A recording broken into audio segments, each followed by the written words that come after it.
अस्सलाम वालेकुम जी, मैं हूं नवीद रज़ा और ये है आपका favourite show mental health check. जी हाँ, एक और नए एपिसोड के साथ हम आपकी खिदमत में हाजिर हैं। आज का शो बड़ा मज़े का है।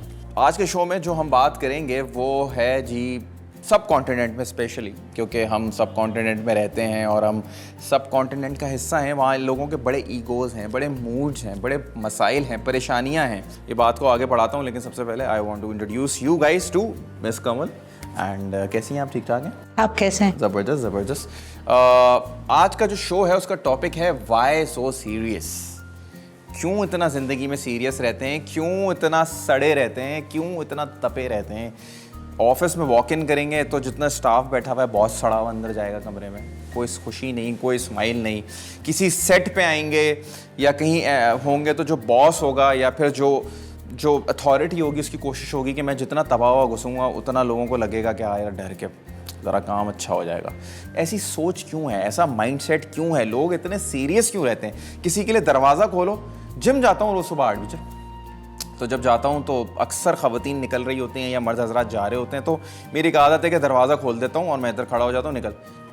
मेरी हसरत रह गई कि मेरे कोई 8-10 साल जिम जाने की ज़िंदगी में मैंने कभी किसी ने कुछ 100 में से 2 ने थैंक यू बोला हो, बाकी सड़े हुए बाहर निकल जाते। तो लगता है उनका बाप ने मुझे रखा हुआ उनका दरवाज़ा खोलने के लिए। दिल तो चाहता है कि मुड़ के गुद्दी पे ज़ोर से थप्पड़ मारूं, लेकिन फिर मैं कहता हूँ मैं अपना खून क्यों जलाऊँ इनके लिए। क्या है मसला, क्या है? क्या ये कोई मेंटल कोई कंडीशन है?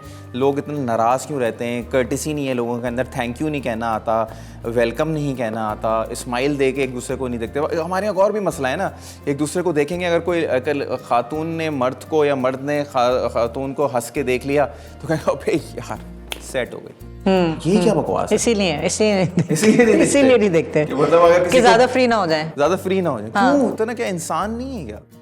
मुझे लगता है ये सिर्फ लाइफ अप्रोच है। मतलब देखिए, कुछ लोग होते हैं जो होते हैं जिस तरह आप कह रहे हैं, मतलब थैंक यू, सॉरी, प्यार से स्माइल करके देखना, और कुछ हैं जो परपेचुअल सड़े हुए हैं। अब in terms of psychology, is this a condition? This is not a psychological disorder. I think it's a preference. It's a family disorder? No, हम बचपन से नहीं सुनते you can see the glass half full half empty. ये बस वही वाले लोग हैं जो हमेशा ग्लास को आधा एम्प्टी देखेंगे। तो इनके मसाइल ये हैं कि आधा, हाँ, कि नेगेटिव अप्रोच है, आधा एम्प्टी क्यों है। के साथ ऐसे थे नहीं, ऐसा बना दिया गया है, नेगेटिव अप्रोच डाल दी गई है, इतना एग्रेशन दिखता है कि वो एग्रेसिव ही हो गए। देखिए, मुझे लगता है वो तो डिफिकल्ट सर्कमस्टांसेस तो हम सबके हैं। अगर आप कहेंगे दुनिया में महंगाई है, इन्फ्लेशन है, मुझे तो ऐसा लगता है हमारे यहाँ ज्यादा ऐशी है। हाँ, अच्छा खा रहे हैं, अच्छा पहन रहे हैं, अच्छा पी रहे हैं, एक घर में 5 लोग रह रहे हैं, 3 लोग काम कर रहे हैं। बाहर जिंदगियां और मुश्किल है। देखिए, वैसे आजकल जो आपको लोग इतने सड़े हुए लग रहे हैं वो तो मौसम है, मौसम की वजह से गर्मी। आप देखें ना, आप ऊपर चले जाए नॉर्दर्न एरियाज में, कितने प्लेजेंट होते हैं लोग। हाँ, that has a lot to do with weather. मतलब जो गर्मी है वो सर पे चढ़ती है लोगों के। Their moods and their tantrums and their aggression by the weather, of course. आधे सड़े हुए वो इसलिए हैं कि वेदर प्लेज अ पार्ट। जी, of course, very importantly. Generally अगर बात करूं किसी ऑफिसेस की, अथॉरिटीज की, या जो बॉसेस होते हैं उस लेवल पे बात करूं, मैं सबको नहीं कह रहा, बहुत सारे अच्छे लोग भी हैं, बहुत सारे वेलकमिंग लोग भी होते हैं। क्यों नॉर्मली ऐसी अप्रोच के साथ क्यों अपने वर्क प्लेस पे वॉक इन करते हैं कि ताकि मुझसे कोई करीब आके बात ना करे? मुझे सिर्फ लगता है कि जो बॉसेस और जो अपर टियर के लोग हैं उनका तो इशू सिर्फ यही है कि इनको लगता है कि अगर मैं ज्यादा फ्रेंडली हो गए तो people will take undue advantage.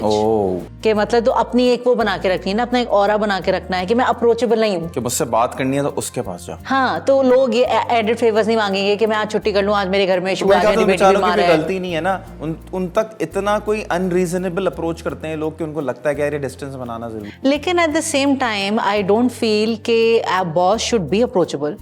मतलब अगर एक एम्प्लॉय बॉस से अपनी इशू, देखिए बाउंड्री, जो हम पहले भी एक शो कर चुके हैं बाउंड्रीज के ऊपर, कि बाउंड्री ड्रॉ करे ना कि भाई फ्रेंडलीनेस में और तमीजदार होने में फर्क होता है। तो अगर आप अप्रोचेबल हैं, अगर आप लोगों से प्यार से बात करते हैं, तो इसमें इसका मतलब ये नहीं कि लोग आपका अनड्यू एडवांटेज ही लेंगे। अपनी बाउंड्री ड्रॉ करें, मतलब, लेकिन उसका मतलब बिल्कुल ये नहीं है कि आप दोनों तरफ से बराबरी ही की इरिटेशन और वो होता है। तो इस वजह से लोग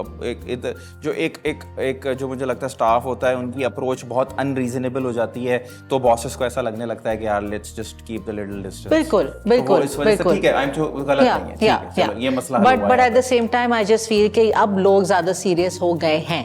ठीक है। और मैं वाकई में आपको कह रही हूँ एथिक्स की मुझे लगता है कमी है, प्रोफेशनलिज्म की कमी है। हाँ, सबको पता होना चाहिए कि what is the right time to approach and what is not the right time to approach. हाँ, अनड्यू एडवांटेज किसी का किसी को भी नहीं लेना चाहिए, बिल्कुल। हम कुछ टाइम पहले बाहर ट्रैवल कर रहे थे, यूएसए में थे, तो वी वर प्रेग्नेंट, तो हम लिफ्ट में थे और एक साहब ने वॉक इन किया लिफ्ट में, समवेयर अराउंड 50-60 इयर्स ओल्ड। तो उन्होंने खुशी से मुझे देखा, उन्होंने मुझे कॉन्ग्रेचुलेट किया, तो मैं कॉन्ग्रेचुलेट किया और कहा कि हाउ मेनी मंथ्स बच्चे को देखेगा। तो हमने बड़ा खुशी से उन्हें जवाब दिया कि जी 5 मंथ्स हैं और अभी इतना टाइम रहता है। तो उसने पूछा लड़का है लड़की, हमने कहा नहीं हमें नहीं पता अभी, और सब ये है। तो खुशी खुशी सारी बातें हुई, वो अंकल चले गए, हमने उन्हें खुदाफिज कहा, उन्होंने हमें दुआएं दी। अब यहीं ये अगला शॉट लगता है वो पाकिस्तान। हम किसी ऑफिस की या किसी होटल की लिफ्ट में हो और एक कोई 40 या 50 साल के अंकल लिफ्ट के अंदर आए और आते पूछें कि हाँ भाई कितने महीने का बच्चा है। हाँ। तो मेरे हिसाब से पाकिस्तान में तो अप्रोच ये होगी कि अगला हाथ उनके मुंह पर होगा कि तमीज, तुम्हें तमीज नहीं है, तो मेरी बीवी से इस तरह से बात कर रहे हो, तुम कौन होते हो पूछने वाले कि कितने महीने का बच्चा है, क्या मसला है तुम्हारे साथ? क्यों? अगर उसने पूछ लिया है, वो प्यार से पूछ रहा है, और अगर प्यार से आप जवाब दे दें तो क्या होगा? वो डॉक्टर थोड़ी आप। तो हम पैरानॉइड है ना, as a nation we are very paranoid. हम जिस तरह की इनसिक्योर एनवायरनमेंट्स में रहते हैं, हमें तो लगेगा कि ये बाहर जाके जो है वो अभी गाड़ी खड़ी हुई होगी और उसमें हम दोनों अगवा हो जाएंगे। या फिर सबको बता देगा कि इनका जो बच्चा है वो 5 महीने का। हाँ, तो हम पैरानोया है हमारे अंदर, और जो पैरानोया बाहर निकल के किसी फॉरेन कंट्री में ठीक हो जाता है। मतलब वाकई में भी लग जाते हैं। हाँ, एक्सक्यूज मी, थैंक यू भी कहना शुरू हो जाते हैं। जी, सारा इखलाक भी आ जाता है, निकाल के खड़े हो जाते हैं। मतलब छोटी सी मिसाल है हमारी इमिग्रेशन पे। मैं स्पेशली अपनी इमिग्रेशन के जो FIA के लोग हैं, I really feel sorry for you, और मैं आप लोगों से सच्ची में मेरी सिंपैथी है, मैं मोहब्बत करता हूँ आपसे कि आप लोगों के साथ जो ये लोगों का जो रवैया है, जो आप लोगों के साथ जो ये एग्रेशन है ना, बहुत गलत है। मतलब मैंने देखा है कि यहाँ पर खड़े होंगे तो कहेंगे इतनी लंबी लाइन है यार, आप लोग इतना टाइम लगाते हैं। यही दुबई उतरते हैं, दुबई की इमिग्रेशन पे अलिफ की तरह सीधे हुए होते हैं। उन्हें पता है कि अभी कोई बकवास की ना तो सीधा पाकिस्तान वापस भेज देंगे।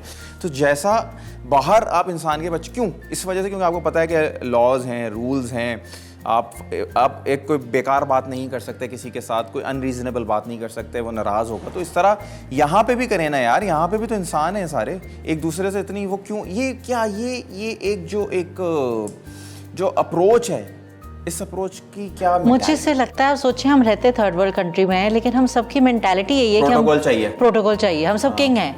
मतलब या तो बस हम शॉर्टकट निकाल के हमारी आदत हो गई है। मतलब बाहर निकल के हमें पता है एवरीबॉडी इज इक्वल। यूएसए में पोर्टर्स नहीं होते नॉर्मली एयरपोर्ट्स पे, तो आप अपना सामान उठा के खुद ट्रॉली पे रख के $2 डाल के ट्रॉली निकाल के ट्रॉली पे सामान रख के वापस टैक्सी में भी डाल रहे होते हैं। यहाँ बेचारा पोर्टर 200 रुपए में आपके 50 बैग्स आपसे उठा के गाड़ी में रख के आपसे हंसते हुए देखता भी है, और फिर आप उसको 2 गालियां दे के 200 रुपए देते हैं। तो मतलब ये वाली जो अप्रोच है ना, एक तो आपको इज्जत दे कोई, उसके बाद उसको आप जलील भी करें।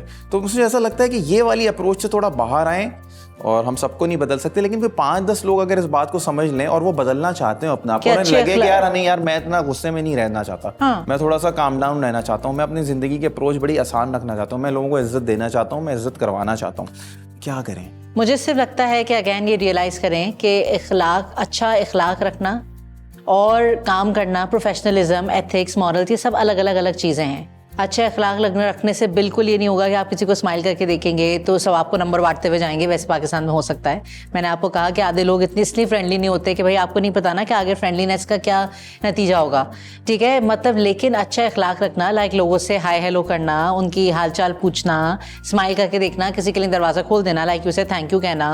मुझे बताया अब ऐसे लोग हैं जो दूसरों की खुशी में खुश नहीं हो पाते हैं, जो बेचारे मतलब आई एम श्योर कोई ना कोई वजह ही होती होगी इसकी, या फिर जो ज़िंदगी में बड़ा लगता है कि उनके लिए ज़िंदगी टफ़ है, उन्होंने कुछ लोगों ने अपनी खुद टफ़ बनाई हुई होती है, या जो लोग अब इतना एग्रेसिव होते हैं, ज़िंदगी गुजार रहे होते हैं, वो क्या करें कि थोड़ा ज़िंदगी में बेहतरी आ सके? वो क्या करें जिनकी ज़िंदगी अच्छा मुझे बात बताएं, अगर आप किसी अपने दोस्त के साथ बैठे 5 मिनट और आप उस 5 मिनट अपनी लाइफ के बारे में वाइन और कंप्लेन करें, तो उस 5 मिनट बाद आप बेहतर फील करते हैं? मैं एज पर्सनली अगर मेरी ज़ाती बात करें तो मुझे तो पसंद ही नहीं अपनी बात किसी और से करना। कि मुझे नहीं पसंद कि मैं बताऊं कि मेरी ज़िंदगी में क्या चल रहा है, या मुझे नहीं पसंद मैं बताऊं कि मुझे क्या प्रॉब्लम्स हैं क्या नहीं है। I can handle my issues my self, लेकिन आई एम श्योर मेरे जैसे को 3% लोग ऑफ कोर्स, बाकी सब वाइन और कंप्लेन ही करते हैं। वाइन और कंप्लेन करने के बाद अगर 5 मिनट बाद आपकी रूह को तसल्ली मिल रही है, आपको सुकून आ रहा है तो कर लें, लेकिन एक्चुअली नहीं मिलती। That's what I am trying to say. हमारी जो अप्रोच है ना वो यही है कि अब हम दोस्तों के साथ ही बैठते हैं, एक लड़की अपने घर जाती है, जो भी होता है, the majority conversation is whining and complaining.